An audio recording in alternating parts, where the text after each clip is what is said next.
時阿 Sir 揀啲歌俾你，你覺得會㗎，佢對住我啲弱點嚟銳，跟住咧咁我梗係爭氣啦，弱點出擊啊！不知幾爭氣，咪係爭氣啲啦。因為咁有阿 Sir 呢種咁扯嘅老師咧，咁我都唔可以怠慢啦，係咪？醒定啲啦，咁我都會努力去加油嘅，盡量即係配合到阿 Sir 叫我 train 自己嘅嘢嘅。整體我覺得阿 Sir 係好似頭先同我話事計，佢會知道你邊樣嘢係弱嘅或者點樣，佢就係想你提升咧，就用個方法去鋪排俾你啦，咁咯。咁我又想講咧就諗頭先啲同學新嘅同學咧，佢哋嘅原來要通過 interview 嘅，我回想翻我當年咧就朋友介紹咗入嚟嘅啫，個門檻低咗好多，而家抬咗咁高。咁我點解我又係咁聯想啦？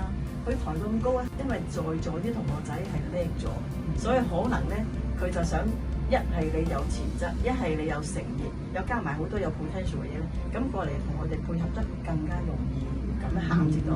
咁我覺得係咁咯，即係讚阿 Sir，我讚埋我哋呢啲。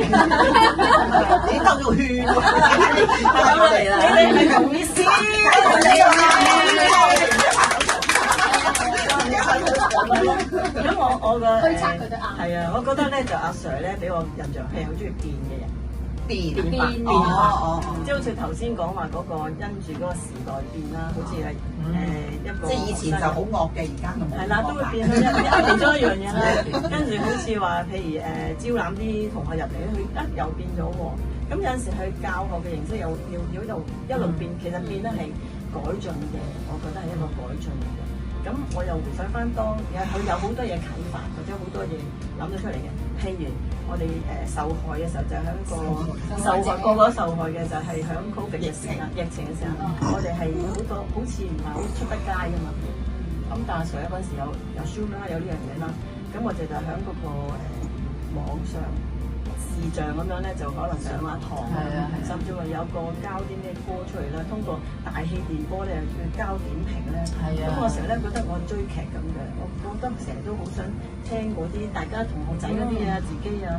咁我覺得嗰陣時咧，我覺得好娛樂到嘅，喺屋企裏面咧都覺得一來我哋中意唱歌聽歌啦，咁再加上大家好似有聯繫咗，即使我見唔到啊，大家我哋都好想見，但係見唔到有空，即係呢個空氣之中，我哋都可以互相。仲有一樣嘢，一個重點嘅啫，就係一齊係一路學習嘅。咁呢個係阿 Sir 做出嚟啦，咁我哋令到我哋又可以有呢個聯繫嘅嘢啦。咁同埋佢有其他嘢變啦，我有時我都話阿 Sir 你又變咗啲。我而家今次咧，我有幾個禮拜冇翻嚟，佢冇晒啲咪嘅，剩翻2支咪，即係好多嘢變嘅。但係我又覺得係越變越好嘅嘢嚟嘅，大部分咧係。